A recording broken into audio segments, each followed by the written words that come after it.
सङ्काशं काश्यपेयं महाद्युतिं तमोरि सर्वपापघ्नं प्रणतोऽस्मि दिवाकरम्। ॐ ह्रां ह्रीं ह्रौं स्वः सूर्याय नमः।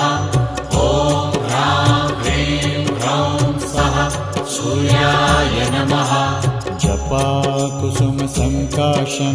काश्यपेयं महाद्युतिं तमोरि सर्वपापघ्नं प्रणतोऽस्मि दिवाकरम्।